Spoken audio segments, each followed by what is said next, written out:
Now, when I got home, I wasn't exactly sure what the plan would be. I guess to get a Band-Aid. I mean, I really couldn't tell anyone about it because we weren't supposed to be there in the first place. So how do you say, hey, how are things going? I cut my hand doing something I wasn't supposed to do.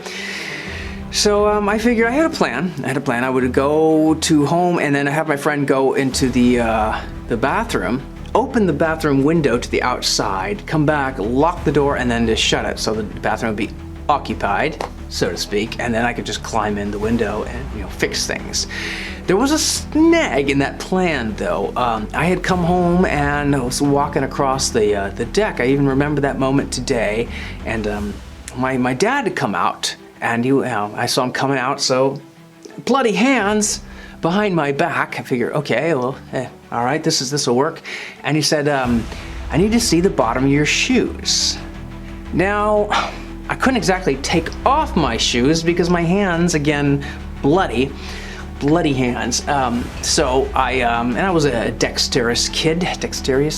I kind of squatted down and I lifted my shoes up into the air for him to inspect the treads. And he pretty much something along the lines like, yep, I thought so, and then asked me what I had done the night before. This is a different story. I don't know if I can really tell it, but what I had done before is played hot lava, where you just don't touch the ground. And so most of the time we played around fences, like crawl all around the property on fences. But there was a party the night before. My parents had a lot of people coming over and there were a lot of cars. So I decided, me and a friend, the neighbor's kid, we thought, we'll play, hot lava. And again, we're only like 10 or 11 years old. Hot lava, but use the cars, because the cars are parked so close. Don't park so close. So the cars are parked so close that you can hop from car to car, basically walking on top of the car and the hood of the car. And I just kind of think, you look back now and thinking, what are you crazy kids? Think, well, yeah, I was that crazy kid. So just the thought of it now, some kid walking across your car. Hopefully I didn't weigh that much. I guess that's the plus side of always being a light kid. But yeah, I apologize now, and I did back then, to everyone whose cars I decided we could just hop from car to car. I don't know what I was thinking. But anyway, so the neighbors or the people that were there at the party, the guests must have called and asked my parents, your kids walk across cars, and they just must have described the footprints. There's some serious CSI work going on back then. And yeah, so my tread prints gave me away on my shoes.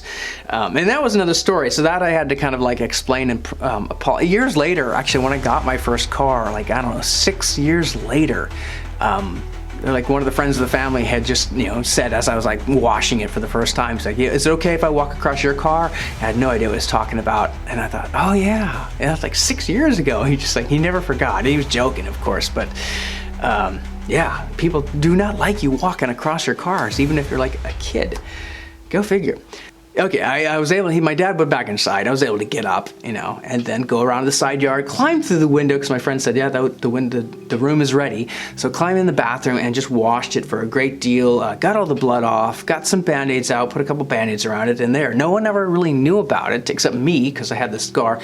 And, which is too bad, because if I had gone to the doctors, I could have gotten stitches and the scar would not be nearly as bad.